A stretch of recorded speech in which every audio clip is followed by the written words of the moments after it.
Ok, ahora sí, muy buenas tardes. Bienvenidos cada uno de ustedes a esta conferencia de Men's Venilia International Group. Mi nombre es Roy Valcárcel, yo soy director para Guatemala de Men's Venilia y pues voy a ser también quien va a estar moderando la sala en esta actividad que tenemos en este lunes inusual para la mayoría de personas que están en Guatemala por un descanso asueto que se ha dado en este día. Sin embargo, que permite quizá que la mayoría de personas que estén el día de hoy acá puedan dedicarle el tiempo y el espacio para poder escuchar lo que vamos a trabajar y el tema que vamos a tener con nuestro profesor Edgar Marroquín, quien va a estar a cargo de esta conferencia. Sabemos que hay en su mayoría personas de Guatemala, sin embargo también tenemos seguidores en otros países donde también está la escuela, en Honduras, en Bolivia, en México, en Panamá y algunos otros países en donde también nuestra escuela ha tenido presencia. Nos gustaría saber también a través del chat que ustedes nos puedan ir colocando desde qué país nos están viendo en este momento o si están en alguna ciudad en específico, puede ser que estén aquí en Guatemala, pero a lo mejor están en Quetzaltenango, en Escuintla o desde la misma ciudad capital. Les vamos a agradecer muchísimo que nos vayan poniendo desde donde están para poder ir interactuando. Entonces, como saben, la mayoría de personas, ok, desde El Salvador nos pone por ahí, Jennifer, excelente, gracias. Muchos de nuestros alumnos o personas que nos han seguido a lo largo de estas actividades que realizamos semana a semana, saben que nos interesa mucho el tema de poder interactuar con ustedes. No solamente que esto se vuelva un monólogo de lo que se va a decir o lo que se va a trabajar, sino que también sea algo donde ustedes también puedan aportar, puedan preguntar y que quizá con alguna de las cuestiones que vayan a escuchar hoy de lo que vamos a estar trabajando sea el punto de partida para generar algún cambio, alguna transformación o algo que les pueda ayudar a nivel personal o profesional. Entonces es importante que estén ahí pendientes para poder participar.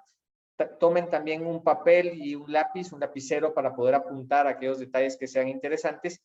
Y quiero pedirles que por favor esperen hasta el final, porque al final les vamos a estar comentando algunas de las actividades y detalles interesantes de algo que les va a ser muy útil cuando terminemos esta actividad. Alrededor de unos 30, 45 minutos, vamos entonces a estar en directo con Edgar Marroquín, nuestro profesor de las certificaciones internacionales de coaching, programación neurolingüística y formador de formadores, que el día de hoy nos va a estar hablando de una herramienta, de un tema muy interesante, conocido por algunas personas, desconocido para muchas otras, que es por eso también la razón por la cual estamos haciendo el día de hoy, que es hablar sobre el enneagrama, una herramienta que se conoce para conocernos básicamente, para saber cómo mejorar no solo en el ámbito personal, sino también profesional e inclusive empresarial.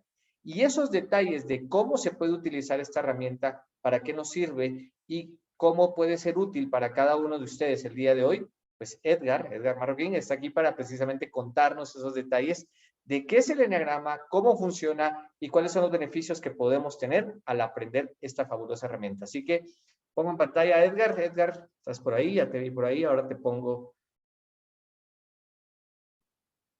Listo, Edgar. Vamos a ver si nos escuchas. ¿Nos escuchas? Ahora sí. Perfecto. Listo, te escuchamos perfecto. ¿Qué tal, Roy? Saludos, buenas tardes a cada uno de las personas que nos acompañan el día de hoy.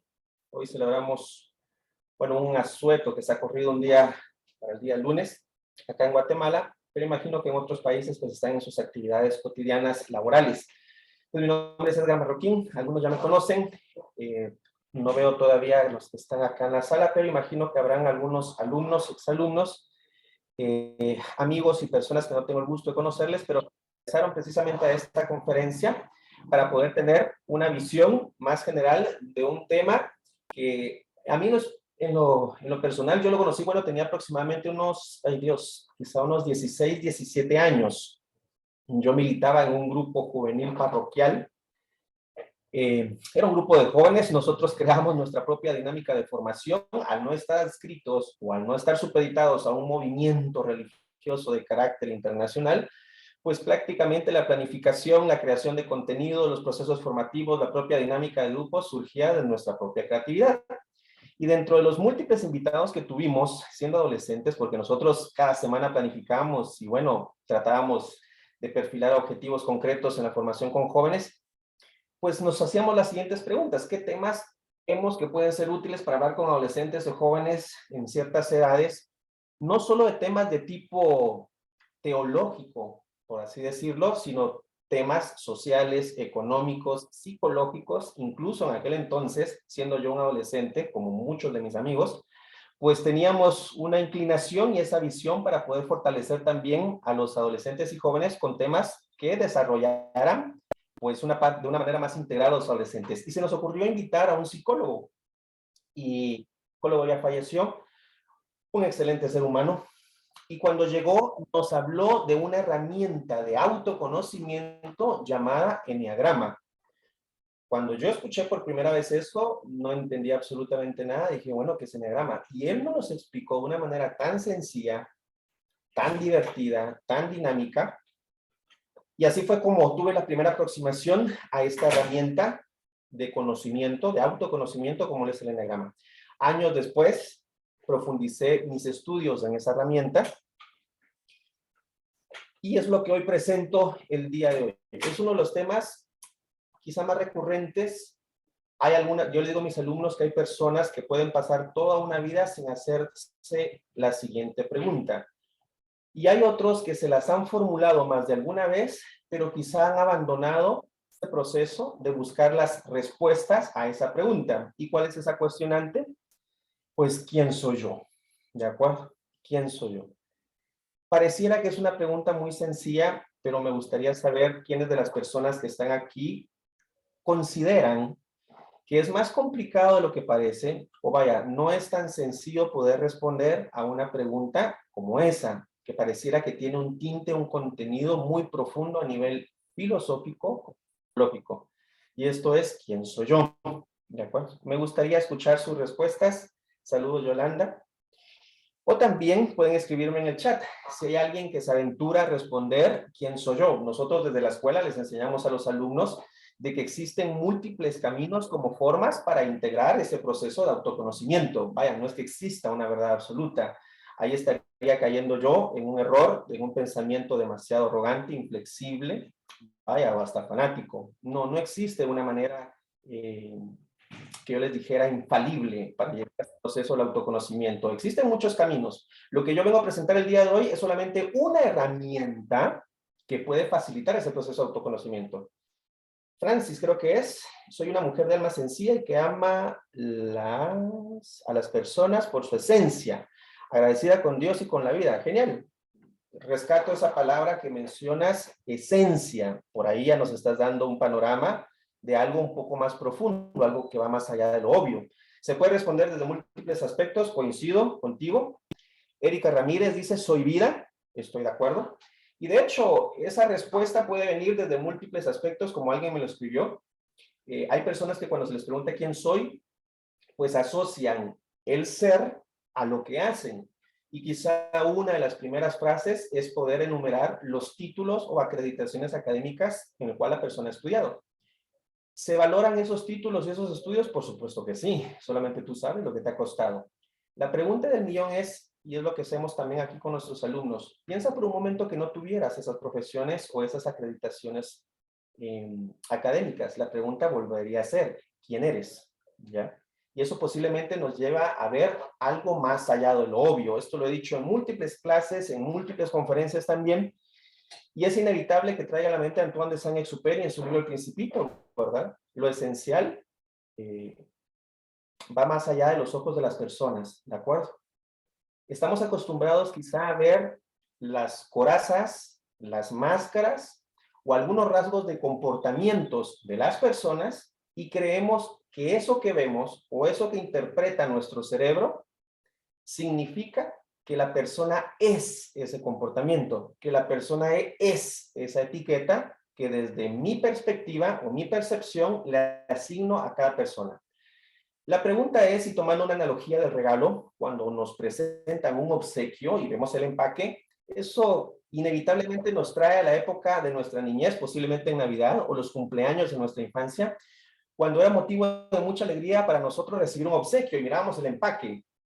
No recuerdo yo, y corríjanme si estoy equivocado, si les pasó a ustedes, pero no recuerdo que hubiese de repente algún niño que dijera, no, no quiero abrir el regalo porque voy a arruinar el empaque. No, para el niño y para muchos de nosotros, lo verdaderamente valioso estaba ¿dónde? Adentro del empaque. El empaque solamente era una estructura que le daba forma o que permitía una mejor presentación del obsequio, que era lo realmente valioso.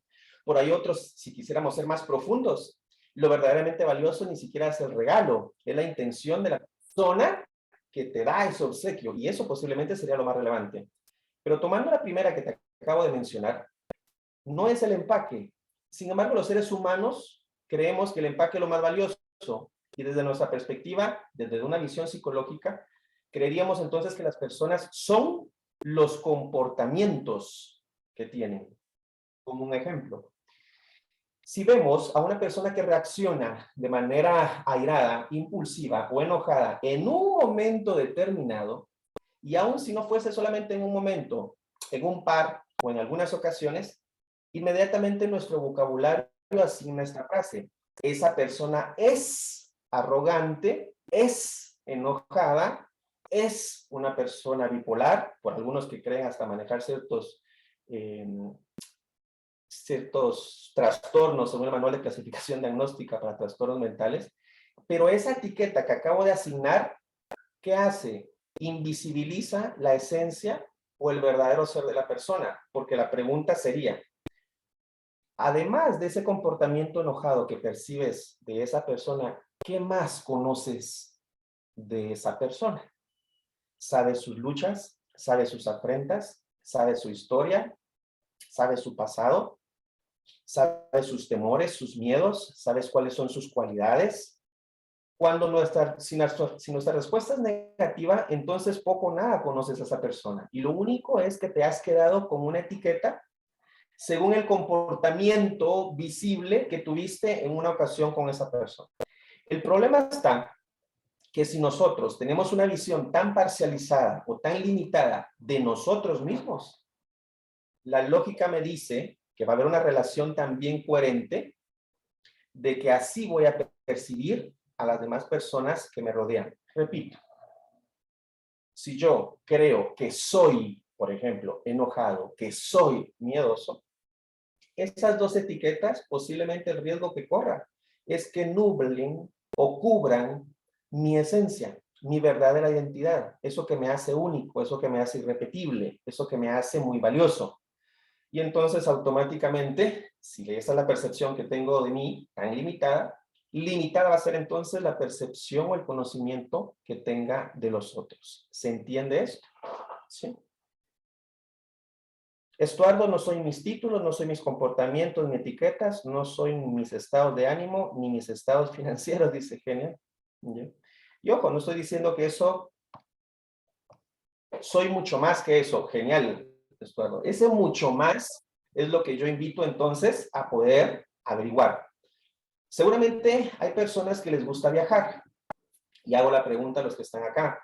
¿Les gusta viajar? ¿Sí? ¿Les gusta conocer otros lugares, países, de repente realizar un turismo interno acá en Guatemala o de repente cruzar las fronteras? Y seguramente te has maravillado con bellezas y con otros lugares, experiencias, gente, cultura, comida, etcétera, cualquier elemento cultural de otro país, de otra sociedad que te ha fascinado. Así como viajar puede ser algo tan placentero, tan útil, tan genial, yo regularmente también le digo a mis alumnos que hay un viaje que no debemos posponer. Posiblemente si quieres salir del país, Punta de Cana te gustará, República Dominicana, o viajar a México, a Europa, genial, todo muy válido y muy plausible.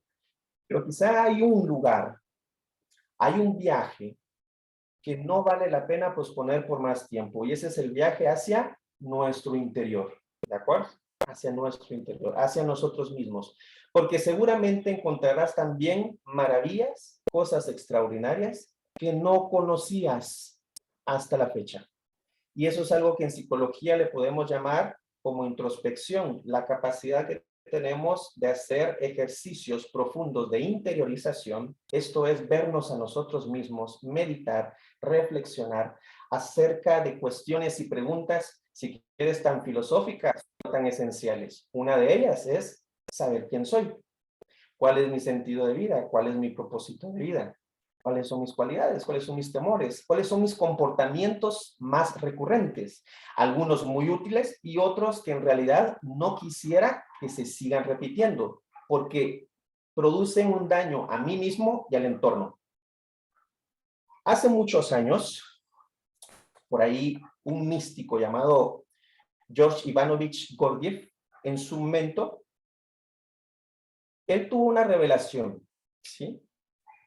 Y él era líder de un grupo llamado El Cuarto Camino, un grupo nómada que buscaba mucho la verdad más allá de lo obvio, ¿sí? Y a partir de Gurdjieff es que se le conoce el símbolo del eneagrama, ¿de acuerdo? Para Gurdjieff, el símbolo del eneagrama está contenido como un círculo y eso le llamó él la ley del uno.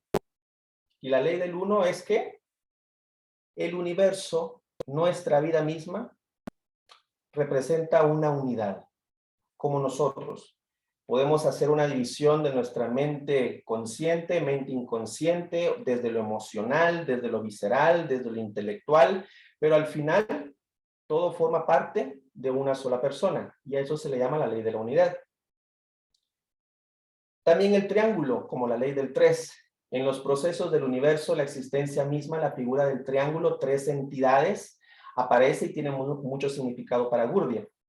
Si lo quisieran ver desde el punto de vista teológico, los cristianos mencionan una santísima Trinidad, por ejemplo. ¿Sí? La ley del 3 expresa de que, además de que hay opuestos, hay un tercer elemento que integra. Esto es, si hay un blanco, existe el opuesto que podría ser negro, pero desde la ley del 3 o del triángulo también existen matices. Esto es, también existe la posibilidad de que haya grises. ¿De acuerdo? Y el hexágono, que en realidad hace referencia a distintos caminos complementarios de la unidad, de la esencia, del desarrollo del ser. Ese es el símbolo original de lo que se conoció como el eneagrama. Más adelante, Evagrio del Ponto, un monje cristiano, desarrolla, siguiendo esa temática de Gurdjieff, aporta algo que él le llamó los vicios del alma, algo que la Iglesia Católica le llamó en su momento una forma más reducida, los 7 pecados capitales. ¿Sí? Estoy haciendo solamente una breve síntesis de la historia del eneagrama, que hasta la fecha sigue siendo incierta. ¿Ya? Lo que te estoy dando ya son elementos de los que todos los autores coinciden. Sin embargo, todavía es más incierta el origen mismo, por ejemplo, de ese símbolo que encontró Gurdjieff. ¿De acuerdo? Él alega que en un momento en el desierto, una tribu que no supo especificar quién es, le otorgó a él el regalo de ese símbolo. ¿De acuerdo? Eso es quizá lo que no se llegó a escribir, lo que sigue siendo una duda latente. Pero lo verdaderamente enriquecedor del eneagrama es todo lo que surgió a partir de ese símbolo y cómo distintas personas, autores, fueron enriqueciendo la herramienta. En el caso del punto, es el sistema de los vicios del alma, este sentido, si lo quieres, espiritual de la herramienta del eneagrama. Posteriormente, Oscar Ichazo ya trabaja la perspectiva de los distintos rasgos de personalidad vinculados al ego. Y por último, una de las personas, alumnos de Oscar Ichazo, Claudio Naranjo, un psiquiatra, él le aporta la perspectiva psicológica del eneagrama. Esto es, todas las patologías, las enfermedades, por así decirlo, del alma, y cómo las personas, según el rasgo de personalidad que tienen, abrazan un cierto mecanismo de defensa. ¿Ya? Esto es como que la historia en síntesis del eneagrama. La pregunta del millón es, ¿qué es eneagrama? Al final es una palabra griega que significa 9 líneas. Enea, 9, grama, líneas. ¿Qué es el eneagrama entonces? 9 estilos, 9 rasgos de comportamientos muy comunes que se aglutinan o que convergen en las personas. A ver, coincidirás conmigo en que cada persona es irrepetible, es única. Y en eso estamos de acuerdo. El caso del eneagrama funciona como los ojos. Por ahí dice Borja Vilasco, uno de los autores o estudiosos del eneagrama también. Es como los ojos. Existen una gran cantidad de millones de personas que tienen ojos. Sin embargo, los ojos al final, en cuanto al color, están supeditados a unas cuantas categorías. Café, gris, verde, azul y por ahí unos con textura negra. Más allá de eso, salvo que sean cuestiones de tipo artificial, naturalmente existen esos colores de ojos. ¿Ya? Quiere decir que hay un patrón de colores en medio de toda la diversidad de personas. Lo que presenta el eneagrama son 9 estilos de comportamiento, ¿sí?, que muchos estudiosos han validado de tanta prueba psicométrica, tanta prueba psicológica que mide temperamentos, comportamientos, actitudes. Al final se han aglutinado en 9 estilos de comportamiento, ¿sí? Y es lo que hoy se conoce con el eneagrama. Esos 9 estilos de comportamiento surgen a través, o son derivados de 3 centros de inteligencia superiores en las personas: el centro visceromotriz, el centro emocional y el centro mental. 3 centros. Los creadores del eneagrama mencionan que cada centro, esto es, una persona que tiene un centro muy predominante, por ejemplo el mental, basa mucho de sus comportamientos, entonces, experiencias desde el mundo de las ideas, desde la razón, desde la lógica. ¿Cuáles son los eneatipos asociados a ese centro mental? El eneatipo número 5, el número 6 o el número 7. El centro emocional son aquellas personas, como su nombre lo dice, si nos basáramos en la estructura o en la teoría de MacLean del cerebro triuno, ¿se recuerdan? El cerebro reptiliano, el cerebro límbico, esto es el cerebro emocional, y el cerebro del neocórtex o el racional. Las personas que están en el centro emocional son las que están predominantemente asociados a ese cerebro límbico, a esa estructura emocional, que sus comportamientos pueden ser más dramáticos, más efusivos, tienen mayor facilidad de expresar sus emociones. Derivado de ese centro emocional, hay 3 eneatipos, que sería el 2, el 3 y el 4. Y te los voy a enseñar más adelante cuáles son esos eneatipos. Y el centro visceromotriz, digamos que la estructura de MacLean sería el cerebro reptiliano. Aquellas personas que están acostumbradas a reaccionar, a poner en práctica instintos, son personas más instintivas en sus comportamientos, más impulsivas, ¿de acuerdo? Y estas personas, según el eneagrama, surgen otros 3 eneatipos, que serían el 8, el 9 y el 1. Al juntar los 3 eneatipos de los 3 centros superiores de la inteligencia, tenemos entonces los 9 eneatipos que comprende el eneagrama. Voy a compartir pantalla. Por favor, confírmenme si la están viendo. ¿Sí? Gracias, Diana. Por ahí te vi. Genial. Pues hacíamos esa pregunta, ¿verdad? ¿De quién soy yo?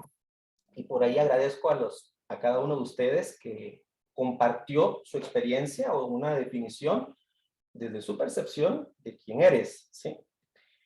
¿Qué es el eneagrama? Al final es un catálogo de la personalidad, un manual de instrucciones de la persona humana y sus comportamientos, un mapa de autoconocimiento del desarrollo humano. ¿Por qué se menciona la palabra mapa acá? Acá el mapa, pues significa lo que cada vez cuando tú vas a un viaje y no conoces determinada ciudad, pues lo más seguro que vas a hacer es comprar un mapa. Hoy en día existen aplicaciones que te permiten llegar al destino seguro. Pero antes de ello, pues utilizábamos un mapa y por medio del mapa logramos ubicar a dónde queríamos ir. Nos permitía conocer de una mejor manera el destino que estábamos visitando.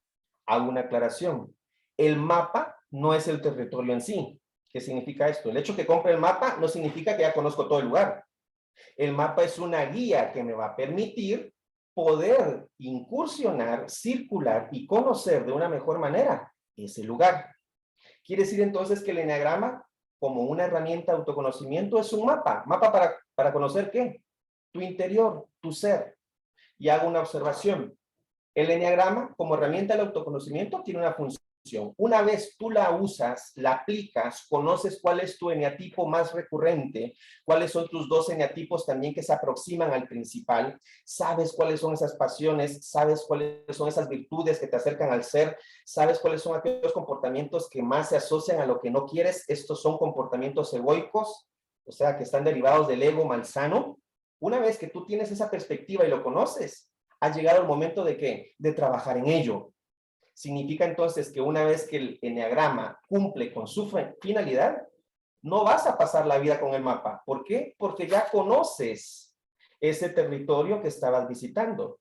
Si tú vas a un país extranjero y llevas el mapa y el mapa te permitió conocer múltiples destinos, La siguiente vez que vayas a ese país ya no vas a necesitar el mapa. ¿Por qué? Este mapa solamente te ayudó a tener una conciencia y un conocimiento más aproximado, más fidedigno de ese lugar que visitas. Lo mismo sucede con el eneagrama como mapa de autoconocimiento. Una vez conoces en ti esas partes vitales, esas partes que te van a ser útiles, no necesitas andar toda la vida con el eneagrama. ¿Por qué?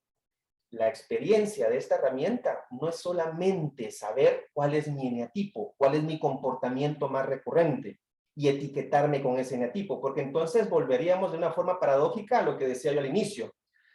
Si es insano etiquetarme con un comportamiento, por ejemplo, soy enojado, o soy haragán, o soy medioso, tan inútil sería que una vez conociendo el eneagrama, yo diga, yo soy eneatipo número 9, yo soy un tipo de comportamiento el 8, el 7. Si no trabajo en ello, si no descubro cuál es el aprendizaje, y no solo teórico, sino práctico, qué aporta eso a mi vida y qué cambios puedo experimentar yo sabiendo eso, caería entonces en otro ejercicio inútil de etiquetarme, esta vez con un rasgo de la personalidad. Desde la psicología existe el temperamento, el carácter y la personalidad. El temperamento, lo he dicho en otras conferencias también, son aquellas circunstancias que hemos heredado, aquellos patrones, aquellos tipos, aquellos rasgos, ¿ya?, de nuestra personalidad, pero que están supeditados a la carga genética, están en nuestro ADN. Esto ha sido heredado a nuestros papás. Difícilmente vamos a cambiar eso, porque está en nuestra estructura genética, ¿de acuerdo? Múltiples estudios han validado que nosotros heredamos distintos patrones, no solo físicos, ¿ya? Por eso es que decimos, ay, ese niño es igual a su mamá, esa niña es igual a su papá. Por supuesto, es heredado, es parte de la carga genética. No solo heredamos rasgos físicos, sino también intelectuales y emocionales. Habría que preguntarle a una mamá qué es lo que sucede en esos 9 meses del embarazo. Y está probado también hasta el cansancio la influencia que tiene la madre en el niño en ese periodo de su embarazo, no solo a nivel intelectual, sino como emocional. ¿Se entiende eso? Entonces el temperamento es esa carga genética.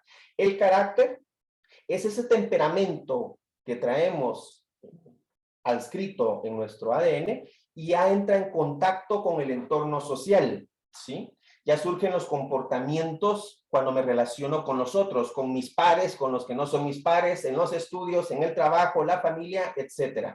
Y ahí ya voy moldeando un carácter, ¿sí? Una cierta inclinación a comportarme o reaccionar de determinada manera, según los estímulos de tipo social.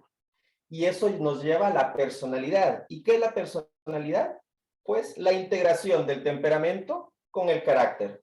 El conjunto de caracteres, signos, creencias, formas de pensar, sentir y reaccionar de la persona, que es la unión de lo social con la carga genética. Y esto es personalidad.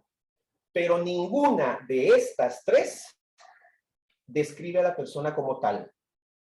No sé si me explico con esto. La personalidad no es mi identidad. La personalidad viene del origen etimológico de la máscara. Como muchos de ustedes saben, la máscara en el teatro griego utilizaban los actores para proteger ¿qué? Su identidad, su rostro, para que las personas no se dieran cuenta quiénes eran los actores que en ese momento estaban en el escenario. La personalidad funciona como una máscara, ¿de acuerdo? Carl Jung, teórico del desarrollo en psicología, mencionaba las máscaras sociales, por ejemplo. Y él decía que las máscaras sociales, pues nos las asignamos nosotros para poder, dentro de los beneficios de la máscara, poder adaptarnos a un entorno determinado.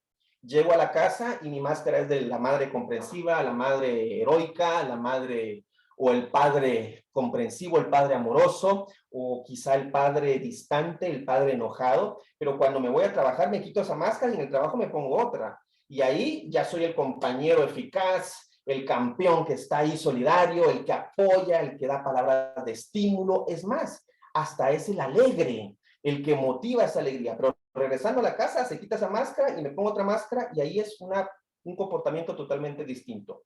Por eso es que decimos que la personalidad no es mi identidad, ¿ya? Porque la personalidad, esos rasgos, yo los puedo ir modificando o manipulando en una forma consciente o inconsciente para poder presentar mi mejor versión o peor versión según el contexto donde estoy.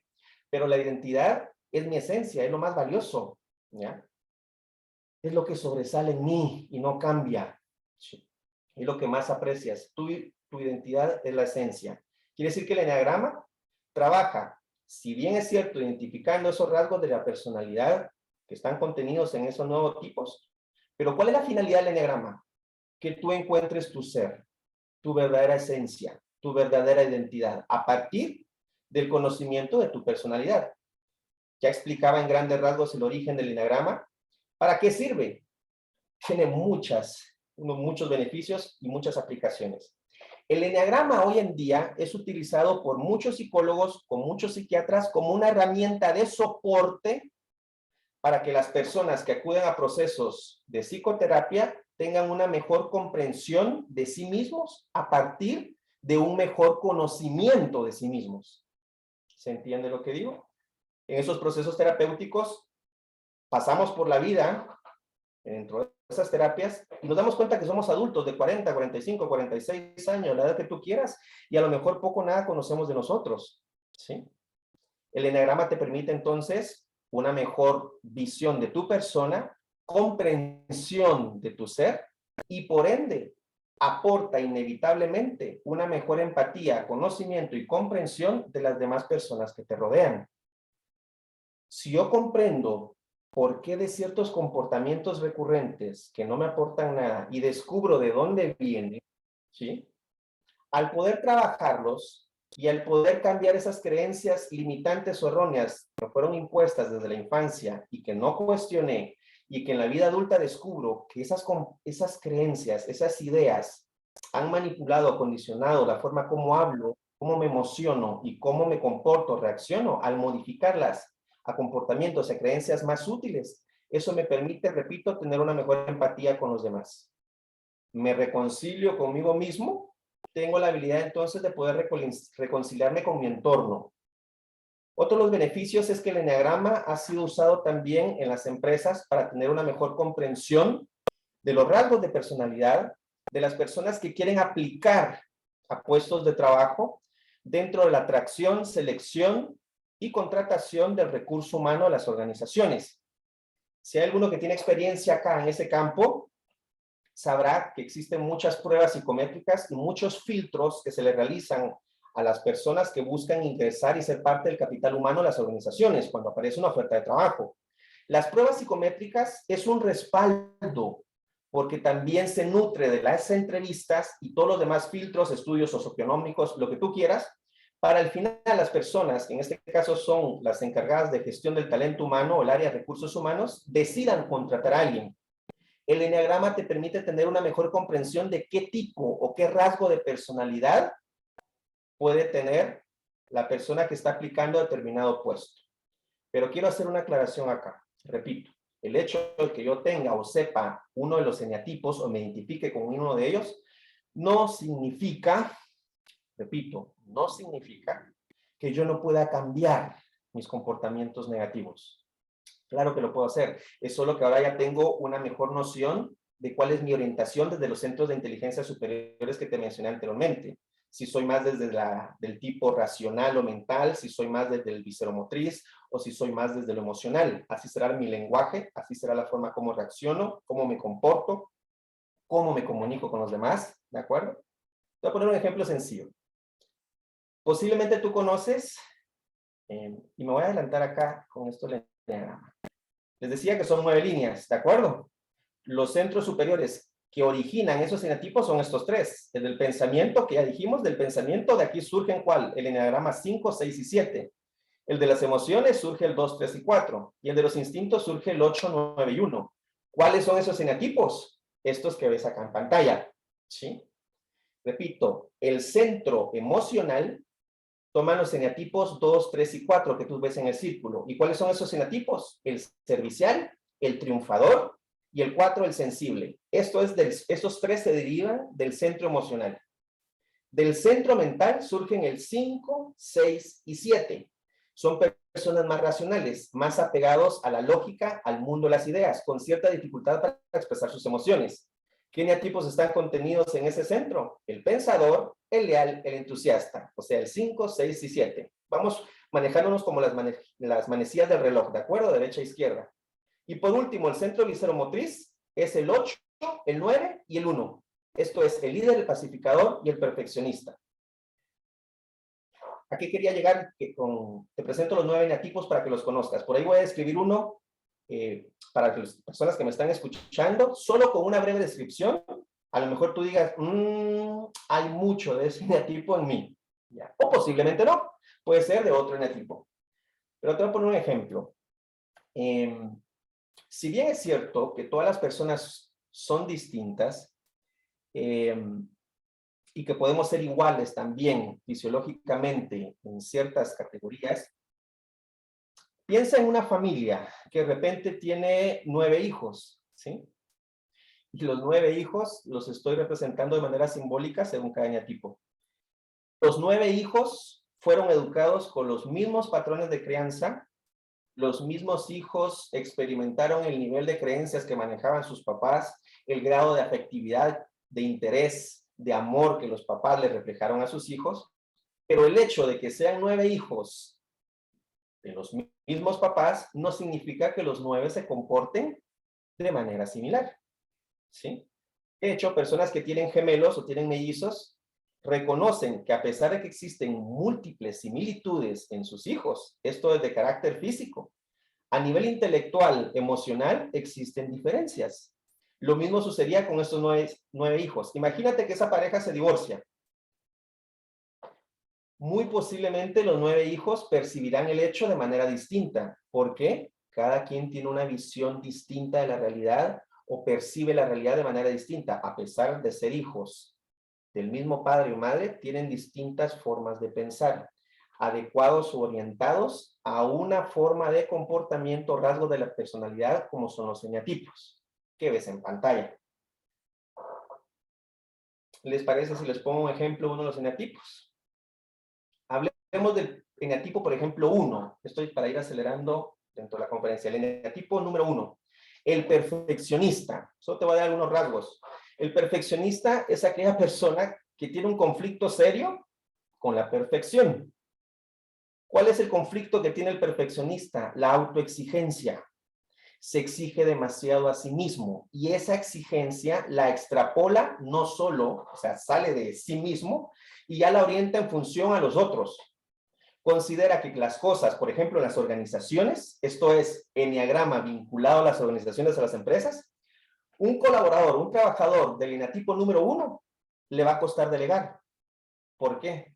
Dentro de su mente, dentro de su psique, muy posiblemente de pequeño, él creció con una familia donde ya sea papá, mamá o los dos, le exigían constantemente a ese niño. ¿Y qué le exigían? Ser el número 1 de la clase. Imagínate que ese niño llegaba con su tarjeta de calificaciones y eran 12 materias y de repente gana las 12, pero por ahí matemática la ganó con, ¿qué digo yo? 61, 63. El niño posiblemente esperaba que los papás le dijeran, mira, te felicito, ganaste todas. Y el primer comentario de papá o mamá es, mira, pero matemática con 63, ¿qué pasó ahí? Dentro de este niño, de manera inconsciente, él va grabando esta idea. No importa lo mucho que yo me esfuerce, al final, para poder agradar a mis papás, yo debo alcanzar la excelencia. Desde una visión positiva, desde una visión, si lo quieres ver, redimida, esa exigencia es genial, porque te permite no ser mediocre o no comportarte de manera mediocre. Desde un punto de vista racional, repito, desde un punto de vista del uno redimido. Esto es orientado más a sus comportamientos del ser. Pero un perfeccionista orientado desde sus comportamientos egoicos, esto es desde el ego, va a ser una persona demasiado exigente. Exigente consigo mismo, que le va a impedir que mantener excelentes relaciones sociales con los demás y le va a costar delegar en la empresa porque hay una corriente, hay un pensamiento, en este caso recurrente, en el número 1, el perfeccionista, que es el siguiente. Para que las cosas se hagan bien y resulten de manera excelente, las tengo que hacer yo. Si no las hago yo, van a salir mal. ¿Sí? Pregunto, dentro de esos comportamientos, ¿hay alguno de ustedes que se identifique con el eneatipo número 1? Ojo, solo estoy haciendo una breve descripción. Cada eneatipo se profundiza. ¿Ya? ¿Hay alguno que se identifique? Daniel Machado dice 4, 5, 6 y 8. ¡Wow! Te identificas con varios. Ok. Este 1, ¿hay alguien que se identifique? Yulisa dice, su predominante es el 1. Estuardo dice, ahora ya no. Tenemos Olga Palacio, yo dice con el 1. Evelyn Orellana, el 1. ¿Ya? Ahora ya sabes qué pasa. ¿Cuándo sufre el 1? Cuando las cosas no salen como quiere. El detalle con el 1 es que si las cosas no salen de manera exigente, existe un sentido de indefensión o de poca valía. ¿Mm? Porque estoy acostumbrado, porque aprendí a que las cosas tienen que ser de manera excelente. ¿Ya? Y solo te pongo otro ejemplo, el servicial. El servicial, algunos también le llaman el ayudador. Y el servicial es aquella persona que está constantemente tratando de ayudar a otros. El problema con el servicial es que se enfoca tantos en otros que se despersonaliza. ¿Qué significa? Pierde su valía o pierde su visión de mejora en sí mismo por estar enfocados en el otro. La idea es ayudar, ser solidario, estar ahí para los demás. Sin embargo, el problema con el servicial es que no hay amor suficiente en el mundo para poder cubrir el amor propio que experimenta esa persona. Por ende, va a buscar ese sentido de afecto y lo canaliza, lo proyecta en el servicio hacia los demás. Pero como muchas veces hemos hablado acá, y se lo decimos a los alumnos, pareciera que tenemos ese chip marcado de ayudar a otros. Yo quiero ayudar a otros. Pero omitimos, y eso me parece genial, pero dos cosas debemos de preguntarnos. Uno, ¿la otra persona me está pidiendo ayuda para yo poder ayudar? Y número dos, ¿qué tanto me ayudo primero a mí mismo? ¿Se entiende lo que digo? Solo estoy poniendo ciertos rasgos de cada eneatipo. Por ahí el triunfador, el competidor, ese es el número 3, es aquel que refleja su valía como persona según los éxitos, galardones, los triunfos o los logros que alcanza. Uno de los problemas del triunfador es la vanidad, ¿sí? Alardea demasiado de sus logros académicos, es un competidor nato, ¿sí? Le gusta ganar, le ofende por ende que perder. A él le gusta que las personas lo vean como un modelo de éxito. Por ende, para el triunfador, el éxito es una parte importante de su esencia, según él. Estoy hablando desde lo que él percibe de este rasgo de la personalidad. ¿De acuerdo? Voy a ir apurándome para ir concluyendo. El número 4, el sensible, está considerado también como el especial. Son aquellas personas que se definen a sí mismos como la oveja negra de la familia. Son las personas únicas, diferentes. No existen dos personas como yo. Soy tan especial, ¿sí?, que por eso necesito un trato especial. Algo que se me olvidó mencionar del servicial, número 2, no quiero terminar la conferencia sin mencionar esto. El servicial cree de una manera inconsciente, en el fondo, que él quiere dar, él ofrece, pero también a nivel inconsciente él espera ¿qué? Recibir lo mismo. Y cuando él no recibe lo mismo, él sufre. ¿De acuerdo? Algo le pasa al sensible acá, que en otros también se le conoce como el seductor. Una persona muy... El sensible busca la manera de estar, ser diferente a la masa, ¿ya? Diferente a la masa. Si a la mayoría le gusta ir a un bar comercial que todos van, el sensible busca un antro más bohemio, y si es posible, él busca expresiones filosóficas más profundas, porque él está más conectado a aspectos que para él tienen más significado y deja lo irrelevante por un lado, ¿de acuerdo? El problema con el sensible es que puede llegar un momento en que se siente incomprendido y entonces se aísla, ¿ya? Se aísla porque considera que las demás personas no lo ven como especial, como diferente, como único, como valioso, ¿de acuerdo? El 5, el pensador está más casado con un pensamiento racional, lógico. Esta persona, si se enoja, no va a reaccionar de manera visceral, sino por ahí utiliza la lógica para poder expresarte de una manera muy racional el motivo de su enojo. El detalle con el pensador es que racionaliza tanto que pretende racionalizar las emociones. Quiere decir que hay una dificultad aparente en el 5 de poder expresar lo que siente. Por ahí los 5 pueden ser tan herméticos, también aman la soledad o les gusta estar solos, ¿sí?, que el único momento donde a lo mejor expresan y se sienten en confianza de poder liberar o exteriorizar sus emociones es en la intimidad sexual, porque le atribuyen a una sola persona muy clasificada, por ende son muy exigentes al momento de tener amigos y súper amigos. Con esa persona que ellos elijan y compartir ese momento, en este caso la intimidad sexual, ahí empiezan a exteriorizar lo que sienten de una manera más abierta. De lo contrario, con otros les va a ser muy difícil. ¿De acuerdo? El 6, el leal, puede ser muy dubitativo y constantemente duda, es escéptico a lo que cree o lo que piensa. Si fulano dice blanco, ellos van a decir negro. Lo contradice todo, ¿sí? En esa manera, es uno de los eneatipos, por cierto, más difíciles de identificar en el eneagrama, porque son personas que en un momento quieren transformar el mundo y a la otra semana son los cobardes número 1, ¿ya? Les cuesta poner en práctica lo que dicen que piensan o creen. Por ende, dudan de las demás cosas y ese dudar de las demás cosas, teorías, acciones, corrientes, es solo una muestra de lo que dudan de sí mismos, ¿de acuerdo? Una frase constante de Leal es, ¿y si pasara eso? ¿Y si lo otro? Y aquí aparecen distorsiones cognitivas dentro de la psicología cognitiva como la anticipación catastrófica. Para el 6, cree que algo puede salir mal más adelante y por eso no se atreve a hacer ciertas cosas.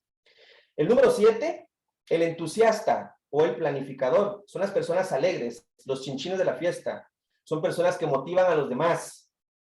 Pero son personas tan activos, tan proactivos, que les gusta estar picando de cada cosa. Es como el eterno colibrí que pica de distinta flor. En este momento me estudio Derecho, pero voy a estudiar también esto y voy a estudiar esto al mismo tiempo. Y si esto no me satisface, pues voy a estudiar esto. Y al final no terminan ni 1, ni 2, ni 3, ni 4. Una característica principal del entusiasta o del planificador. En su lado redimido pueden ser personas muy inspiradoras. Tienen la capacidad de mejorar el entorno y de mejorar las emociones que experimentan las personas a su alrededor. En un sentido muy egoico, estas personas evaden el dolor.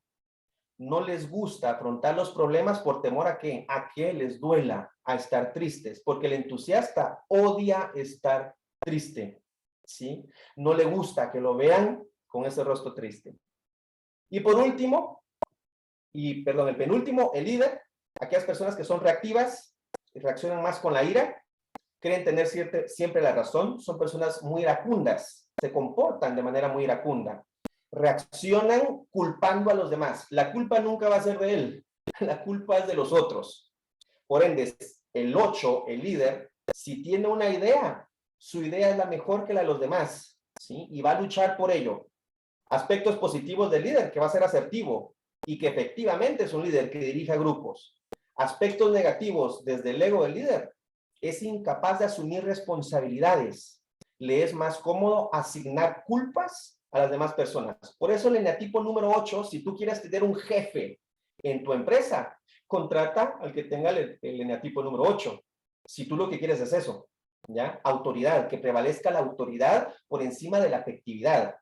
Ahora un líder redimido sabe ser líder, pero ahora es empático y tiene la capacidad de asumir responsabilidades. Y el número 9, el pacificador, son las personas que odian el conflicto. En una pelea, te vas a dar cuenta que a lo mejor el líder se está peleando con el entusiasta o con el sensible, que ya se puso a llorar por eso, o con el perfeccionista que chocan. Y el número 9, el eneatipo, él va a estar callado. ¿Por qué? No le gusta pelear. Y si es posible, se sale de la sala donde están peleando, están discutiendo, porque le desagrada presenciar un conflicto.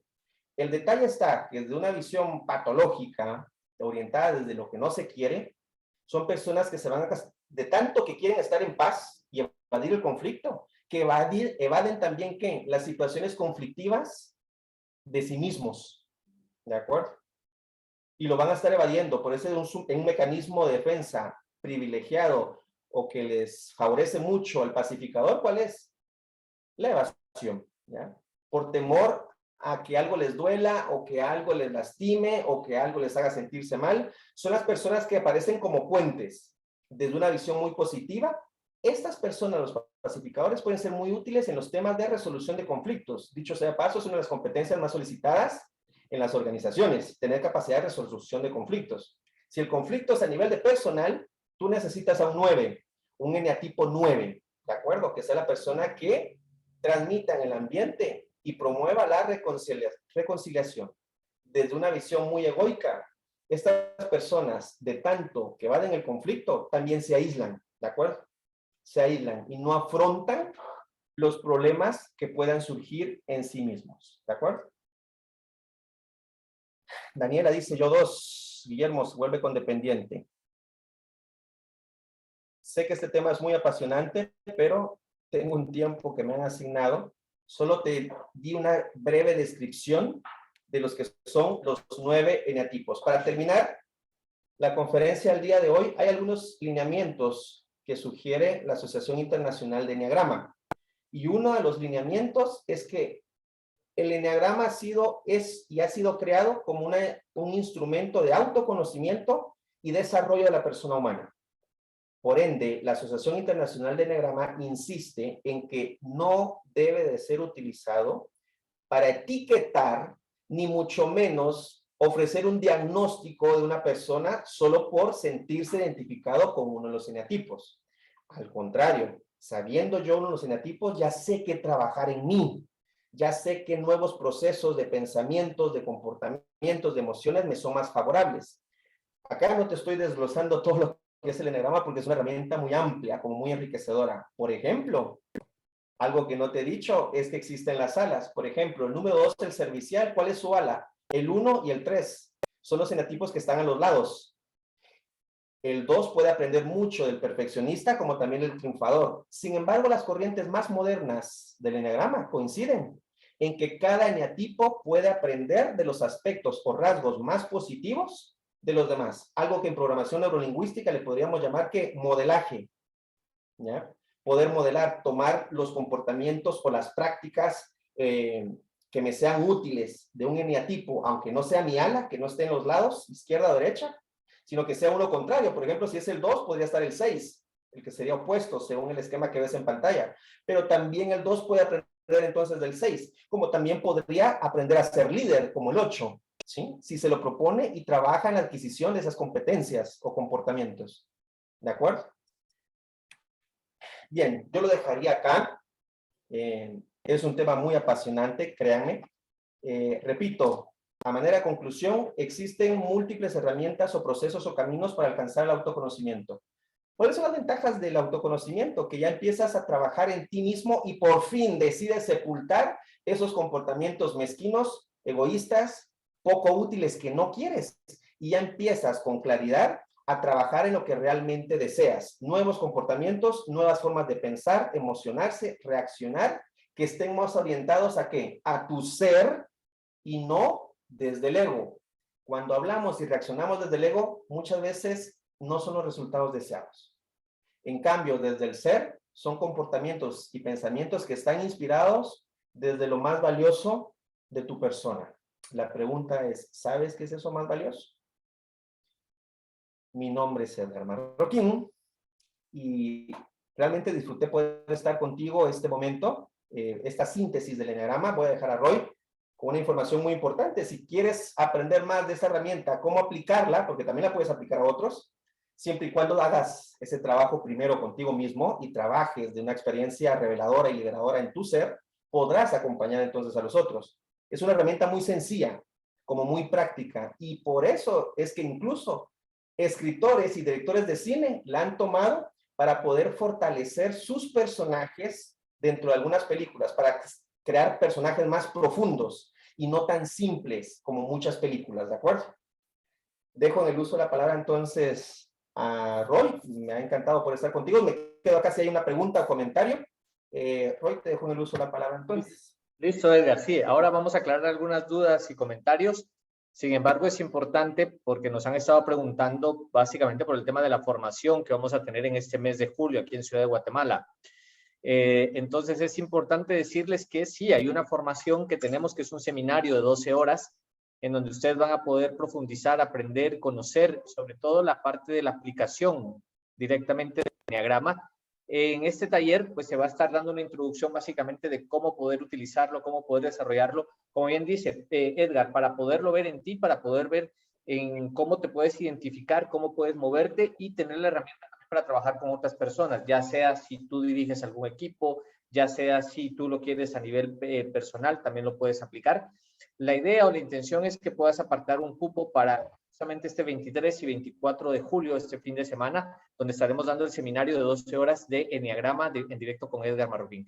Así que Edgar, de verdad, muy agradecidos contigo. Si hay otras personas, alguien quiere hacerlo, quiere participar, entendemos que también hay personas que están de diferentes países, entonces necesitamos que en el chat nos puedan colocar el nombre, país y teléfono para que ya sea, si están aquí en Guatemala, el equipo de Guatemala les estará dando el seguimiento o en el país donde ustedes se encuentren. Así que bueno, Edgar, de verdad muchísimas gracias por el tiempo, por la dedicación en este lunes especial, es un lunes de descanso aquí en Guatemala. Sin embargo, nosotros aquí, pues esta fecha pues, la aprovechamos para que la mayoría de nuestros alumnos, de la gente que nos sigue y las personas que quieren conocer del Enneagrama tuvieran esta oportunidad para que en directo con Edgar pudieran conocer más a detalle de cómo se aplica esta herramienta. Ya nos dio datos de sus orígenes, ya nos dio datos de sus aplicaciones. Ahora, lo más importante es hasta qué profundidad quieres tú tener esta herramienta. Y por eso es la invitación precisamente al seminario de 12 horas que estará dando justamente Edgar justo en este mes de julio aquí en Ciudad de Guatemala. Así que Edgar, ¿alguna recomendación o algo adicional que quieras comentarnos? Solamente, Roy, poder invitarlos al seminario del 23 y 24 de julio. Vamos a desarrollar la herramienta del Enneagrama. Vas a saber cómo aplicarla para ti mismo, aplicarla para otras personas, descubrir cuál es tu eneatipo, cuáles son tus alas, cuáles son tus comportamientos predominantes, pero lo vamos a hacer integrando desde una dinámica. Los que han trabajado conmigo, han sido mis alumnos, saben que buscamos que los cursos, seminarios o las certificaciones sean dinámicas. Vas a venir a trabajar, ¿de acuerdo? A trabajar a profundidad y a conocer más de esta herramienta. De mi parte, espero poder verte en esas fechas de este mes de julio. En Honduras ya se impartió, ahora es el turno de Guatemala. Y nada, pues poder esperarlos para que juntos trabajemos y descubras y conozcas y comprendas más de ti, ¿de acuerdo? Y así vas a tener herramientas para poder relacionarte, entender y comprender a las personas que te rodean, tu pareja, tu familia, tus hijos, tus hijas, tu jefe, tus compañeros en el trabajo, etcétera, etcétera. De hecho, el Enneagrama se aplica también en relaciones de pareja, en las organizaciones. Imagínate, tú tienes un eneatipo y pretendes ser pareja de alguien más, te convendría saber, o sea, aportaría una muy útil información, que eneatipo es la persona con la que quieres compartir, por ejemplo, el resto de tu vida o la vida afectiva. Sabrás entonces cuáles son sus luces, sus sombras o sus comportamientos más recurrentes, ¿de acuerdo? Nada, Roy, solamente poder agradecerlos y verlos ese 23 y 24 de julio. Listo, perfecto, Edgar. Ya tenemos ahí algunas personas, como el caso de Estuardo, Yeka, que nos han escrito con interés para poder participar. Magdalena, lindo tema. Gracias también por la presencia. Enrique dice, excelente actividad, muchas gracias. Evelyn, muchas gracias. También a ti, muchísimas gracias. Y hay personas también que estamos, porque hicimos un paralelo, un live a través de Instagram. Así que también ahí habrán personas en Instagram. Vi por ahí algunos alumnos y personas que también son seguidores de nuestras redes sociales.